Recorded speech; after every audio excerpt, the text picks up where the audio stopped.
오늘 창세기 강의 40번째 시간 승리의 조건이라는 제목 말씀 나누겠습니다. 자, 하나님께서는 아브라함을 두 가지 시험을 하셨죠. 첫 번째는 기근의 시험을 하셨습니다.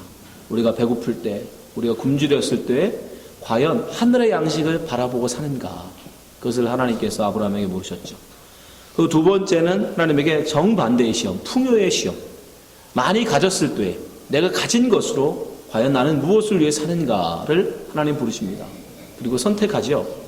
그때는 롯은 가졌음에도 불구하고 더 많은 것을 갖기 위해서 그는 소돔성으로 가더라는 겁니다. 이번에 세 번째는 하나님께서는 이제 너는 과연 무엇을 의지하고 사는가, 이 땅의 것, 이 땅의 힘, 이 땅의 권세를 의지하고 사는가, 아니면 하나님만을 의지하고 사는가, 하나님은 세 번째 아브라함에게 지금 물으시고 계시는 것입니다. 14장을 보면 이제 큰 전쟁이 일어나는 사건이 기록되고 있습니다. 이 전쟁의 배경은 어떻게 되냐면 그돌라오멜 왕의 동방 원정입니다. 롯이 선택하여 이주한 소돔성은 작은 국가였습니다. 하나의 성이 하나의 국가를 이루는 도시국가였어요. 작은 성 하나가 하나의 국가였어요. 거기 성주는 왕이었습니다. 그 근처에는, 그 주위에는 고무라, 아드마, 스보임, 소알이라는 그런 그만한 도시국가들이 이루고 있었어요. 근데 이 도시국가들이 저쪽 지금의 이란 지역, 이란 지역에 있는 엘람이라는 그 나라에 14년 전에 정복을 당합니다. 그래서 그 왕에게 조공을 바쳐요. 그래서 12년 동안 잘 조공을 바쳤습니다.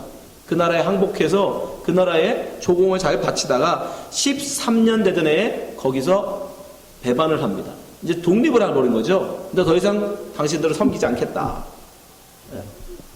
그러자 14년째 되던 해에 이 엘람이 그 주위에 있는, 지금으로 치면 이란이니까 이라크나 그 외 터키 이쪽에 있는 나라 왕들과 연합을 해가지고 동방 원정대를 결성한 거예요. 그리고 동쪽으로 아브라함이 왔던 루트를 쫓아서 그대로 쫓아서 내려오는 겁니다. 가나안으로. 그러면서 가나안으로 들어와서 갈릴리, 그리고 밑에가 사해잖아요. 그 동쪽 편으로부터 쫙 위에서부터 아래로 모든 족속들을 다 점령하면서 내려오는 거예요. 동방 원정대가 얼마나 강력했는지 그쪽에 있던 모든 족속들이 다 속속 넘어집니다. 르바족속, 수소족속, 엠족속, 호리족속, 모든 족속들이 다 정복당해요. 동방 원정대에게. 그리고 마지막으로는 사해까지 내려와서 다시 턴을 해서 이번에는 갈릴리 서쪽으로 또 치고 올라가는 거예요. 그 서쪽에 바로 이 소돔성과 이 고모라성, 이 작은 도시국가들이 있었어요. 그들도 결성을 다섯 작은 도시국가들이 연합을 해서 이 동방 원정대를 막아보지만 중과부족이었죠. 결국 그들도 다 참패합니다. 그리고 롯이 있던 소돔성, 있던 모든 재물을 다 약탈해가고, 그때 롯도 잡혀가게 되고 모든 재물도 다 빼앗기게 됩니다. 그것이 지금 14장 1절부터 12절까지, 1절부터 12절까지 내용이에요. 여기 동방 원정대가 얼마나 강력했는지 우리가 한 가지 힌트를 얻을 수 있는데, 그 성경 1절에 14장 1절에 나오는 시날왕 아무라벨이라는 사람, 이 시날이라는, 여러분 아까 우리 11장에서도 봤지만 시날 평지가 곧 거기서 뭘 쌓죠? 바벨탑을 쌓잖아요. 바벨성. 그 시날에서 바벨론이 나옵니다. 시날. 그래서 이 많은 성경학자들이 아무라벨이라는 사람이 바로 우리가 역사에서도 많이 듣고 있던 고 바벨론의 유명한 왕이었던 하무라비였을 것이라고 얘기합니다. 하무라비 법전을 세운. 이 하무라비하고 아브라함이 동실 사람이거든요. 욥하고 다. 그러니까 그 당시에 그 동방 원정대가 얼마나 강력했던 나라인지 아시겠죠? 그러니까 이 시나라, 이 사해 근처에 있는 이런 소돔, 고모라, 소아 이런 조그마한 그런 비교가 안 되는 강대국들이었어요. 나중에 다 제국이 되거든요. 그죠? 엘람은 나중에 바사라는 페르시아라는 대제국을 세우고, 시나, 아까 아무라벨 같은 사람들은 나중에 바벨론이라는 대제국을 세웁니다. 고임이라는 이 아수르도 나중에 대제국을 세우죠. 그러니까 동방 원정대는 그냥 원정대가 아니에요. 그냥 제국들이 아닙니다. 어마어마한 강력한 국가들이었던 거예요. 바로 그들이 와서 이 작은 성들을 치었던 겁니다. 그 성경은 왜 이런 걸 기록할까? 여기에 왜 이 역사적 사건을 기록해 놨을까? 그거는 바로 11절, 12절을 우리에게 들려주려고 하신 거예요. 11절, 12절 보세요. 내 왕이, 이 동방 원정대입니다. 내 왕이 소돔과 고모라의 모든 재물과 양식을 빼앗아가고 소돔에 거하는 아브라함의 조카 롯도 사로잡고 그 재물까지 노략하여 갔더라. 이게 바로 13장에서 이어져 나오는 얘기예요. 무슨 얘기입니까? 롯이 왜 소돔으로 갔어요? 자기의 풍부한 재물을 더 많이 갖기 위하여. 그죠? 자기 눈에 보이는 이 세상, 소알 땅이 거기에 뭐 같았더라? 에덴 동산 같았다라는 거죠. 하나님의 동산 에덴 같았고 마치 애굽 같았단 말이죠. 그래서 이 롯은 거기에 가서 더 많은 부를 얻기 위하여, 성공을 위하여, 자기의 이름을 내기 위하여 그가 하나님을 떠나 동쪽 소알 땅으로 갔잖아요. 그런데 결국 거기에 갔는데 그 결론은 뭐다? 동쪽으로 쫓아서 그들이 자기의 이름을 내기 위하여, 더 부한 자가 되기 위하여, 세상에 성공하기 위하여 그가 동쪽으로 쫓아갔는데 결론은 뭐다? 다 빼앗기더라. 누구에게? 더 큰 자에게. 여러분, 소돔 고모라 성에 사는 사람들은 어떤 사람들이에요? 가인을 위시해서 그들은 다 자기를 위하여 사는 자들이에요. 자기의 이름을 내기 위해 사는 자들이잖아요. 자기의 성공을 위해서는 다른 사람을 얼마든지 짓밟고 죽일 수 있는 자들이 모여 사는 곳이잖아요. 그런 곳에서는 어떤 원리가 적용돼요? 약육강식이에요. 강한 자가 약한 자를 먹는 거예요. 지배하는 거예요. 그래서 지금 성경이 우리에게 보여주는 거예요. 롯이라는 이 사람이 아무리 큰 부자였다 할지라도 소돔성 왕에 비하면 아무것도 아니잖아요. 그렇죠? 아무리 롯이 재산이 은금이 풍부하고 소떼 양떼가 많은들 소돔성 왕보다 많았겠습니까? 결국 롯은 가봐야 소돔성 왕의 밑에 가서 왕을 섬길 수밖에 없어요. 근데 그 소돔 왕도 롯이 볼 땐 대단한 것 같지만 결국은 엘람 왕을 섬길 수밖에 없는 존재들라는 거예요. 왜? 그도 역시 엘람이나 신할 이런 왕에 비하면 작은 왕이었으니까. 그게 세상인 거예요, 여러분. 그러니까 결국 세상은 최고 위에 꼭대기 피라미드를 쌓아가지고 제일 위에 정점에 있는 그 사람 위에는 다 남의 발 앞에 있을 수밖에 없는 존재들이에요. 그게 자기 이름을 내기 위하여 세상으로 간, 소돔 고모라로 간, 바벨로 간, 애굽으로 간, 애녹성을 쌓은 모든 죄인들의 형국이라는 겁니다. 결론이라는 거예요. 그들은 다 자기보다 힘센 자에게 다 빼앗길 수밖에 없는 구조예요. 그렇잖아요. 자기도 남의 것을 빼앗어 삼촌 양떼 신경도 안 쓰고 굶어 죽든지 말든지 그 신경 안 쓰고 내 것만 생각하고 롯은 간 거 아닙니까? 그런 롯에게 소돔 왕이 자비를 베풀 것 같아요? 소돔 왕 자기의 부함을 위해서 롯 걸 기꺼이 뺐죠. 그렇죠? 그러면 소알 왕권을 에람 왕은 봐줄 것 같아요? 에람 왕은 자기의 부를 위해서 빼앗더라는 겁니다. 그게 세상이에요, 여러분. 그래서 세상을 뭐라 그러는 거예요? 지옥이라고 그러는 거예요. 성경은 그 세상의 정점, 그 맨 꼭대기에 있는 그 사람만 최고단 말이에요. 그 이외에는 다 그 사람들 발 앞에 있으니까. 근데 그 최고 정점에 있는 사람을 뭐라고 한다? 성경은 공중 권세 잡은 자 마귀다라고 얘기한단 말이에요. 그러니까 자기의 이름을 내기 위하여 동쪽으로 가서 성을 쌓고 거기에 왕이 되고자 하는 자들은 다 공중 권세 잡은 자의 발 아래에 있는 거예요. 그래서 지금 성경이 우리에게 설명해 주는 겁니다. 이 전쟁에서 아브라함은 제외되죠.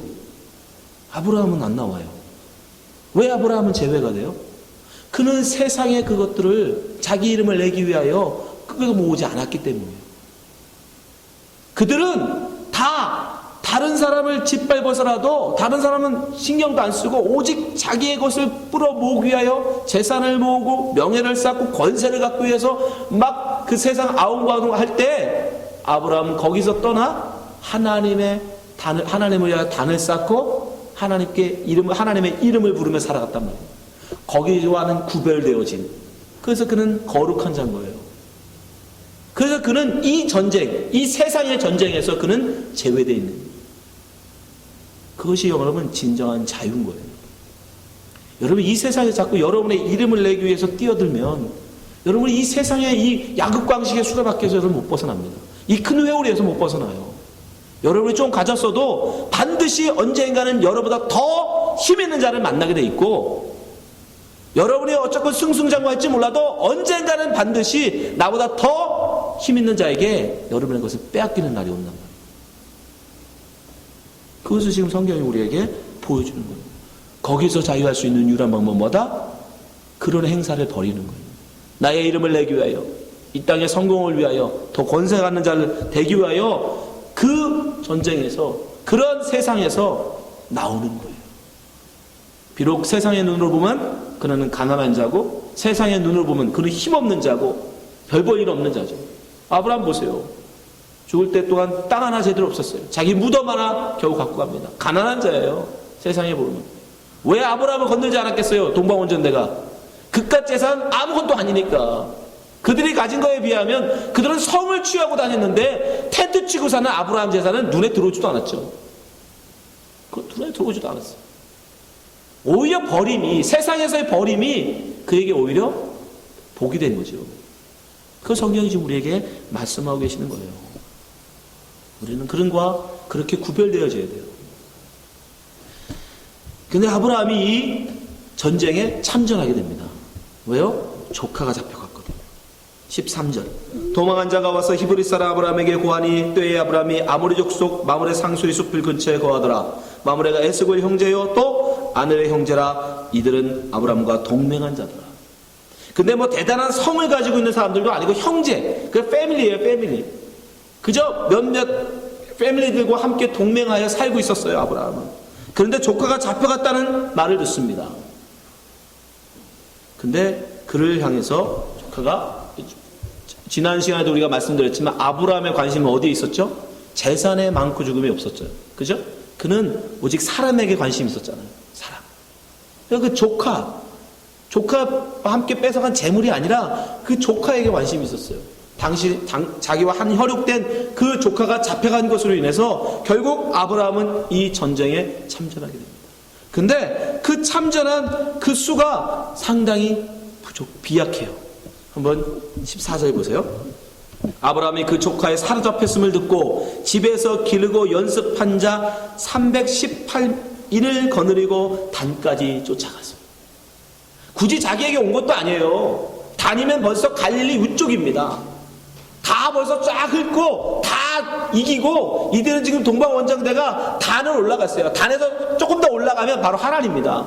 그러니까 이제 끝난 거예요, 전쟁은. 근데 굳이 아브라함이 쫓아가요. 그것도 몇 명? 38,000명도 아니고 318명. 그것도 정예병도 아니고 집에서 가신 사병의 사병. 물론 그들이 길리운 자고 연습한 자라는 표현은 그들이 연습을 그러니까 훈련받았다는 뜻이에요. 비록 훈련을 받은 사람들이기는 하지만 그래도 그 동방원정에 하므라비 그 왕이 포함되어 있는 동방원정대에 비하면 이 318명이라는 숫자는 정말 새발의 피입니다. 상대가 안 되는, 상상할 수도 없는 숫자예요.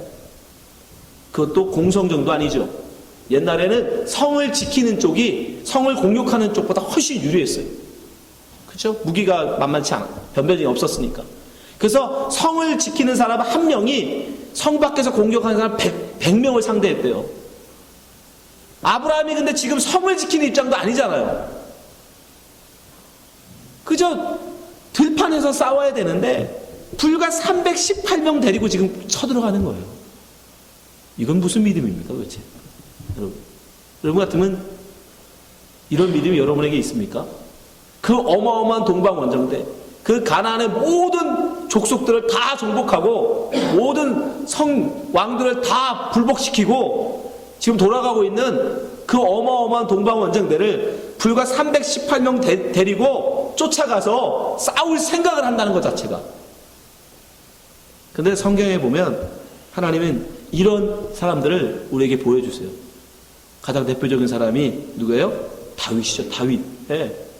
골리앗이라는 그 어마어마한 장수 앞에 어린아이와 불과했던 그 소년 다윗이 맞선단 말이에요. 그러면서 뭐라고 고백을 해요? 아브라함에게 바로 저는 이런 믿음이 있었던 거예요.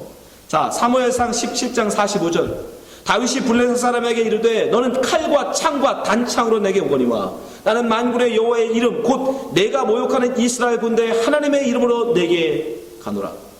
오늘 여호와께서 너를 내 손에 붙이시리니 내가 너를 쳐서 내 머리를 베고 블레셋 군대의 시체로 오늘날 공주의 새와 땅의 들짐승에 주어 온 땅으로 이스라엘 하나님이 계신 줄 알게 하겠고 또 여호와의 공하심이 칼과 창에 있지 아니함을 이 무리로 알게 하리라. 전쟁은 여호와께 속한 것인즉 그가 너희를 우리 손에 붙이시리라. 전쟁은 결코 군사의 많음과 군사의 수에 많고 적음이 있지 않다라는 거예요. 무기에 많고 적음이 있지 않다라는 겁니다. 누구에게 속했다? 하나님께 속한 것이다. 아브라함이 이런 믿음이 있었던 거죠. 그렇지 않고 어떻게 318명 데리고 그를 쫓아갑니까? 동방 원정대를. 아브라함에게는 동일한 이런 믿음이 있었던 거예요. 내 비록 숫자가 318명밖에 안 되는 적은 숫자일지라도 하나님이 나와 함께 하시면 능히 저 동방 원정대를 세상 그 어떤 왕도 상대 못했던 저들을 능히 이길 수 있다. 그래서 하나님께서 아브라함에게 그런 믿음이 있음을 보신 거예요. 여러분, 전쟁은 하나님께 속한 것입니다.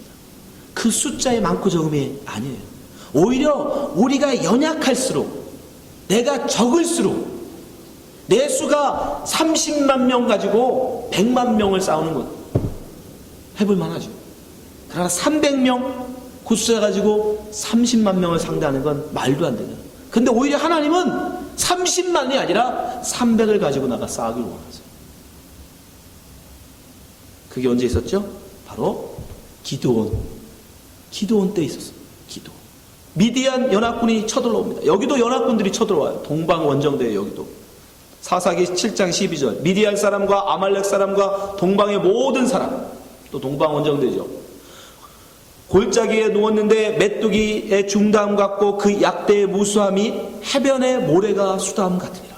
그 숫자가 얼마나 많았는지, 동방 원정대의 수가 얼마나 많았는지 이때도 그 수가 바다의 모래같이, 사람의 수가 아니라 그들이 타고 다니는 낙타의 수만 바다의 모래처럼 많았대요. 어마어마한 숫자죠. 그런데 그 많은 숫자에 하나님은 어떻게 하세요? 하나님이 싸우겠다고 이스라엘 민족 사람들 다 물리치시고 불과 300명만 갖고 가서 싸우러 가십니다. 300명. 자, 21절. 각기 당처에 서서 그 진을 사면에 에워싸고 그 온 적군이 20절. 세대가 나팔을 불며 항아리로 부수고 자수의 횃불을 들고 우수의 나팔을 들고 불며 외쳐 가로되 여호와 기드온의 칼이여 하고. 자, 300명이 세대로 나눠서 100명씩 세대로 나눠서 이제 그들을 공격합니다. 21절. 각기 당처에 서서 그 진을 사면으로 에워싸며 그 온 적군이 다름질하고 부르짖으며 도망하였는데. 근데 이겨요. 불과 300명으로. 22절. 300명이 나팔을 불 때에 여호와께서 그 온 적군으로 동무끼리 칼날로 치게 하심으로 적군이 도망하여 스레라의 벳시다에 이르고 또 답바에 가까운 아벨 무할라의 경계에 이르렀으며. 23절. 이스라엘 사람들은 납달리와 아살과 므낫에서부터 모여서 미디안 사람을 쫓았더라. 오히려 300명 가지고 가니까 이기게 하시더라는 거예요. 그 이유를 뭐라고 하시냐면 7장 2절에 이렇게 말씀하세요. 왜 많은 수로 가서 싸우지 아니하고 적은 300명밖에 안 되는 작은 수로 가서 싸울 때 이기게 하시는지를 이렇게 말씀하십니다. 여호와께서 기드온에게 이르시되 너를 쫓는 백성이 너무 많은즉 내가 그들의 손에 미디안 사람을 붙이지 아니하리니 이는 이스라엘이 나를 거스려 자긍하기를 내 손이 나를 구원하였다 할까 함이니라. 너무 많은 수로 가지고 싸우면 자기들의 힘으로 이겼다고 할까봐 도저히 말도 안 되는 수, 그 엄청난 30만 대군 앞에 불과 300명, 그건 말도 안 되는 수예요. 그 엄청난 동방원정대라는 그 강력한 군대 앞에 318명, 말도 안 되는 수. 너무도 연약하고 너무도 보잘것없는 수, 그걸 들어 쓰셔야, 그래야 하나님이 하셨구나, 하나님이 행하셨구나, 하나님이 역사하셨구나, 그렇게 말하게 하시려고 일부러 적은 수로 하신다는 겁니다. 아브라함, 바로 그런 믿음이 아브라함에게 있었던 거예요. 결코 전쟁은 우리의 강함으로 하는 것이 아닙니다. 나의 지혜로 하는 것이 아닙니다. 나의 많은 수로 하는 것이 아니며 오직 하나님을 향한 믿음으로 하는 것임을 그는 알았던 거예요. 그래서 불과 318명밖에 안 되는 적은 수에도 불구하고 그 막강한 동방 원정들을 쫓아가서 겨우 기습합니다. 그리고 정말 승리해요. 창세기 14장 15절. 그 가신을 나누어 밤을 타서 그들을 쳐서 파하고 다메섹 잡혀는 호박까지 쫓아가서 모든 빼앗겼던 재물과 자기 조카 롯과 그 재물과 또 부녀와 인민을 다 찾아왔더라. 승리하게 하시더라. 아까 말씀드렸죠. 전쟁의 승리는 누구에게? 하나님께 달렸어요. 근데 왜 아브라함에게 승리를 안겨주십니까? 그가 믿었기 때문이에요. 다윗처럼 그가 하나님을 신뢰하였고 기드온처럼 그가 하나님을 믿었기에 아브라함에게도 동일한 승리를 지금 주고 계신 겁니다. 자기의 힘을 의지하지 아니하고 하나님만을 의지하였기에 그에게 승리를 주셨던 겁니다. 여러분, 우리에게는 수많은 전쟁이 있습니다. 우리의 인생은 곧 영적 전쟁이에요. 수많은 영적 전쟁이 우리 앞에 있습니다. 에베소 6장 10절 보세요. 정말로 너희가 주 안에서와 그 힘의 능력으로 강건해지고 마귀의 괴계를 능히 대적하기 위하여 하나님의 전신갑주를 입으라. 12절. 우리의 씨름은, 다른 말로 우리의 싸움은, 우리의 전쟁은 혈과 육에 대한 것이 아니요 정사와 권세와 이 어둠의 세상 주관자들과 하늘에 있는 악한 영들에게 대함이라. 이 땅 아까 말씀드렸잖아요. 세상은 그 정점에 공중권세 잡은 자가 있어요. 그이가 바로 그들과 우리는 싸워야 되는 거예요.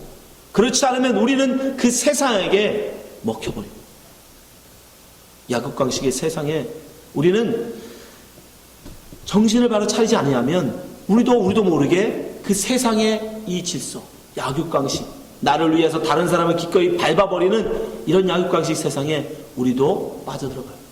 우리 정신을 차리고 이 세상과 싸워야 되는 것입니다. 그러나 여러분 기억하십시오. 공중권세 잡은 자가 이 세상이 더 힘있어 보이고 굉장한 대군인 것 같고 굉장히 우리가 거부할 수 없는 강력한 군대인 것 같지만, 그러나 그걸 아세요. 이미 이 전쟁은 결론이 나 있어요. 하나님이 이미 우리에게 승리를 주십니다. 약속하셨습니다. 골로새 1장 14절. 우리를 거스리고 우리를 대적하는 의문에 쓴 증서를 도말하시고 제하여 버리사 십자가에 못 박으시고, 15절. 정사와 권세를, 이건 마귀들이에요. 정사와 권세들을 벗어버려 밝히 드러내시고 십자가로 승리하셨느니라. 이 전쟁은 벌써 이미 예수 그리스도께서 그 대장 마귀를 처멸하셨기 때문에 그 군대는 이미 엄청난 것 같지만 이미 끝났다는 얘기예요. 마치 비유로 말하자면 뭐예요? 뱀의 머리가 짓밟혀져서 그저 그 몸이 죽기 전에 발버둥 치는 것과 똑같은 거예요. 그럼 뱀의 머리를 짓밟아버리면 어떻게 됩니까? 이미 그 뱀은 꾸물꾸물거리고 아무리 살아있는 것처럼 보여도 그 독이 그 입에 있기 때문에 그 머리가 밟혀지는 이상 그 뱀은 더 이상 우리를 물 수가 없어요. 이 세상이 그렇다는 겁니다. 이 세상과 우리는 영적 싸움을 해야 되는데 그 위에 머리, 정사와 권세를 잡은 이 공중권세 잡은 이 마귀를 예수 그리스도가 십자가에서 이미 멸하셨기에 이 세상은 이미 별 보잘것 없는 거예요. 아무리 대단한 것 같아도. 그래 보이지 않습니까? 권세를 가지면 좀 뭔가 우리가 출세를 하면 이 나라의 대통령이 되고 이 나라의 장관이 되면 뭐가 좀 대단한 것 같지 않아요? 이 땅에서 정말 최고의 거부가 되면 굉장히 많은 일을 할 것 같고 그럴 것 같지 않습니까? 그러나 그거 아니라는 거예요. 그건 우리의 유혹일 뿐이에요. 오히려 하나님은 정반대로 역사하신다는 거예요. 우리가 이 땅에서 출세를 해서 이 땅의 부자가 돼서 이 땅에서 유명한 사람이 돼서 예수 그리스도의 이름을 내고 오히려 하나님을 위해서 내가 큰 일을 해보겠습니다라고 말하지만 그 본질 속에는 이 땅에 있는 재물을 갖고 싶은 거고 이 땅에 출세하고 싶은 개인의 욕망을 얘기할 뿐이에요. 속으시면 안 돼요. 천부론 같은 거, 고지론 같은 거, 그럼 넘어가지 마세요. 요즘 굉장히 많은 목회자들이 그런 소리 해요. 야, 이왕이면 예수 믿는 사람이 부자가 돼야 된다. 그래서 예수 믿는 부자는 어떻게 돈 쓰는 건지 보여줘라. 그럴싸하잖아요. 그렇죠? 이왕이면 예수 믿는 사람 공부 열심히 해서 출세해라. 그래서 예수 믿는 사람이 이렇게 예수 믿는 사람도 공부 열심히 하면 출세한다는 걸 사람들한테 보여줘서 많은 사람들이 예수 믿게 해라. 그럴싸하죠? 너나 마귀의 사탄의 소리입니다. 그럼 예수님은 뭡니까? 우리의 모범 되신 예수님은 뭡니까? 예수님이 이 땅에 정말 똑똑한 분으로 이 땅에 오셔서 많은 사람들이 야, 하나님 잘 믿으면 저렇게 똑똑하구나. 예수님이 이 땅에 부자로 오셔서 야, 예수 잘 믿으니까 저렇게 부자 되는구나. 예수님이 이 땅에 출세하셔서 야, 예수 잘 믿으니까 저렇게 출세하는구나. 그렇게 해서 예수님이 제자 부르셨습니까? 오히려 예수님은 반대예요. 이 땅에서는 갓난한 자로 오셨어요. 이 땅에서는 별 볼 일 없는 사람으로 오셨어요. 이 땅에서 못 배운 무식한 자로 이 땅에 오셨습니다. 오히려 이 땅에서 기대할 게 하나도 없었기에, 이 땅에서 내세울 게 아무것도 없었기에 그분은 오직 뭐만? 하나님만 의지하셨어요. 하나님만 내세우셨어요. 그래서 하나님이 역사하셨어요. 그래서 하나님이 당신의 100%를 이 땅 가운데 예수님을 통해서 역사하셨더니 여러분들이 이 세상의 것을 가지면 가질수록 그만큼 하나님의 의지하는 믿음은 줄어들게 되고 그만큼 하나님은 여러분을 통해서 역사하는 그 비율이 줄어들게 되는 겁니다. 이해되세요? 그래서 여러분들이 작아지면 작아질수록 여러분이 낮아지면 낮아질수록 여러분이 연약하면 연약할수록 그만큼 더 하나님을 의지하게 되고 그만큼 하나님은 더 역사하시는 겁니다. 그래서 바울이 뭐라고 고백한가요? 나의 약함이 곧 강함이다 라고 얘기합니다. 고린도서 15장 24절 그 후에 나중이니 저가 모든 정사와 모든 권세와 능력을 멸하시고 아까 말씀드렸죠. 세상 공중거제다음에 마귀를 얘기하는 거예요. 나라를 아버지 하나님께 바칠 때라. 25절 저가 모든 원수를 그 발 아래 둘 때까지 불갑을 왕노로 타시리니 26절 맨 나중에 멸망받을 원수는 사망. 하나님이 반드시 그 모든 원수들을 반드시 멸하신다는 거예요. 그들은 이미 끝났다는 거예요. 고린도후서 12장 10절 그러므로 내가 그리스도로 하여 약한 것들과 능력과 궁핍과 핍박과 곤란을 기뻐하노니 이는 내가 약할 그때에 곧 강함이니라. 여러분 이걸 기억하셔야 돼요. 약할 때 내가 오히려 많은 수 38,000명을 데리고 가서 싸웠다면 오히려 아브라함이 정말 전략가구나, 정말 잘 싸웠구나, 대단한 지략가구나 칭찬받았을지 몰라요. 세상으로부터. 그러나 하나님으로부터는 버림받습니다. 우리가 318명밖에 안 되는 작은 수를 가지고 그가 나갔기에 그 부족한 만큼 그는 하나님을 의지할 수밖에 없었어요. 하나님을 바라보세요. 하나님이 돕지 않으면 이건 100점 100패니까. 여러분 마찬가지예요. 여러분 아직도 세상에 대한 미련을 갖고 계십니까? 내가 부자가 되면 하나님 앞에 멋지게 부자로 예수 믿는 부자로 살아볼게요. 여러분 그런 유혹에 넘어가지 마세요. 그런 거 거짓말입니다. 그 이 땅에서 부자가 되고 싶은 자기의 욕망을 예수 그리스도 이름을 팔아서 말하는 것에 불과합니다.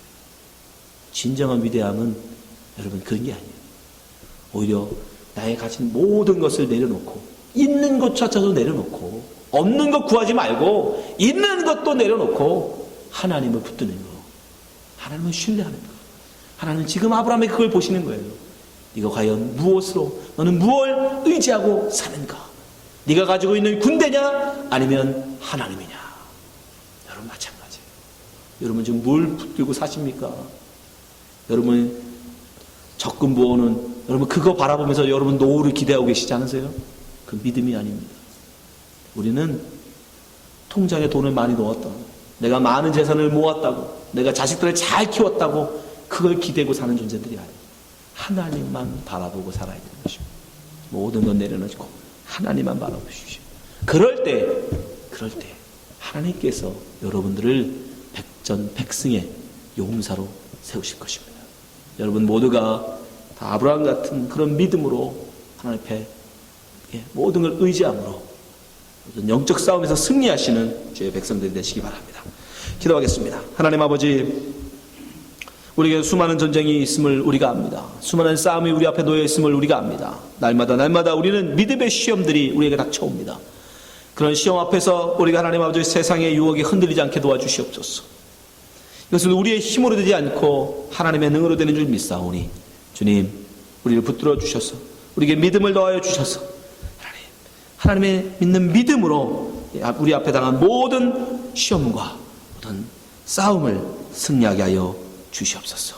이기게 하여 주시옵소서. 예수님 이름으로 기도합니다. 아멘.